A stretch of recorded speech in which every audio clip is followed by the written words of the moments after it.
অন্তর্বর্তী সরকার দায়িত্ব গ্রহণের পর থেকেই স্বতঃস্ফূর্তভাবে পৃথিবীর সকল সরকার আমাদের প্রতি বন্ধুত্বের হাত বাড়িয়ে দিয়েছে। এটা শুরু হয়েছিল গত সেপ্টেম্বরে জাতিসংঘের বার্ষিক বৈঠকে।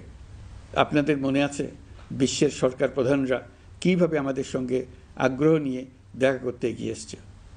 তারপর থেকে যে কোনো সম্মেলনে গিয়েছি, দেখেছি আন্তর্জাতিক নেতৃবৃন্দের আগ্রহ কীভাবে ক্রমেই বেড়ে চলেছে। জানুয়ারি মাসে সুইজারল্যান্ডের ডাভোসে গিয়েছিলাম। এই সম্মেলনে 47টি পৃথক ইভেন্টে আমার অংশগ্রহণ করতে হয়েছে। বিভিন্ন দেশের সরকার প্রধান, মন্ত্রী, বিশ্ব বাণিজ্যের নায়করা, জাতিসংঘের মহাসচিব, জাতিসংঘের বিভিন্ন সংস্থার প্রধানদের সঙ্গে বৈঠক করেছে। তারা আমাদের পাশে থাকার জন্য আন্তরিক আগ্রহ প্রকাশ করেছেন।